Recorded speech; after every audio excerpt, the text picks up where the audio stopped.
CM Punjab का सुथरा पंजाब बिल्कुल फेल हो चुका है।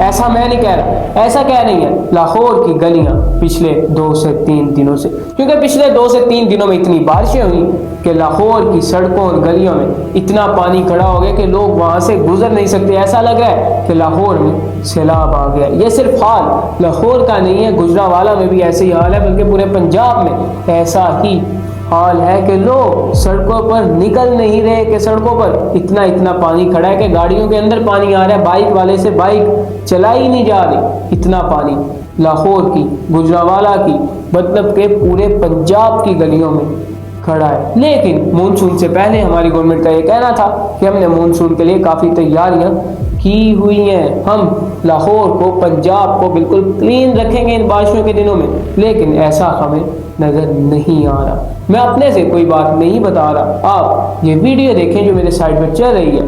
ये वीडियो है लक्ष्मी चौक की, जो लाहौर के बिल्कुल सेंटर में है। एक मेन जगह है, मेन प्लेस है लाहौर की, और वहाँ पर आप देख सकते हैं कितना पानी जमा हुआ है, कितना पानी है, लोग कैसे गुजरे हैं, कईयों से गुजरा भी नहीं जा रहा। और आप देखें कि हमने ये कहा था कि हमने 145 अरब रुपए लगाए हैं लाहौर की गलियों और सड़कों पर उनको साफ करने के लिए, नहीं बनाने के लिए, लेकिन हमें आज तक पता ही नहीं चला कि 145 अरब रुपए जो आपके टैक्स के पैसे थे वो कहाँ पर गए। क्योंकि अगर हमें पता चलता 145 अरब रुपए लगे हैं लाहौर की 6000 गलियों में, तो आज ये हाल ना होता जो आज लाहौर की सड़कों और गलियों का हाल है। हमने कहा कि हमने पाइपलाइन डाली, नई ड्रेनिंग सिस्टम साफ किए, नए डाले लाहौर की गलियों।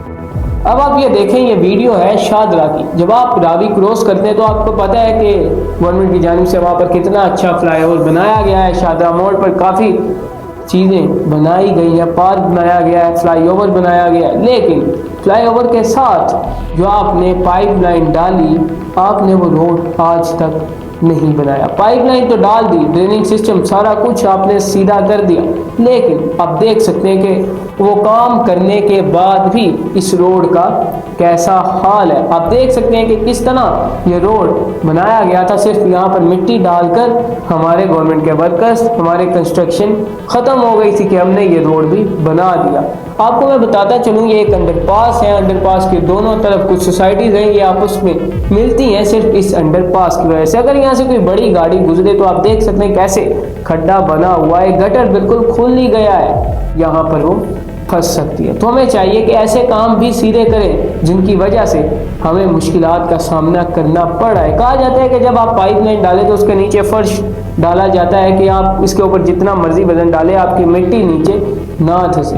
तो हमने ना फर्श डाला ना ऊपर सड़क डाली, तो फिर यही हाल होगा इस जगह का। तो आपको चाहिए इस पर भी थोड़ा गौर करें। और साथ में लाहौर के कई अंडरपास ऐसे हैं जिनमें इतना पानी खड़ा हो गया कि गाड़ियां वहां से गुजर ही नहीं सक रही। हमने अंडरपास बनाया था कि ट्रैफिक कम हो सके, नीचे से गुजर जाए, आदि ऊपर से गुजर जाए, जिसने यू टर्न लेना है वो ऊपर जाए, यानी लोगों की सहूलत के लिए हमने बनाए थे अंडरपास। लेकिन अंडरपास आजकल स्विमिंग पूल बने हुए हैं, बच्चे वहां जाकर नहा रहे हैं, उनके लिए तो स्विमिंग पूल बन गया एक अंडरपास। अंडरपास में भी ड्रेनिंग सिस्टम लगाया जाता है कि पानी वहां पर इकट्ठा ना हो, लेकिन हमारे लाहौर के, पंजाब के, पाकिस्तान के अंडरपास ऐसे हैं जो लोगों को गर्मियों में स्विमिंग पूल का काम देते हैं। सिर्फ लाहौर में ही नहीं इतना पानी खड़ा हुआ, आप देखें कि ये गुजरावाला की वीडियो, गुजरावाला में भी कितना पानी खड़ा हुआ है। कोई अपने स्कूल नहीं जा पा रहा, कोई अपने ऑफिस नहीं जा पा रहा, और कोई अपने घर नहीं जा पा रहा। इतना पानी खड़ा है गुजरावाला में भी।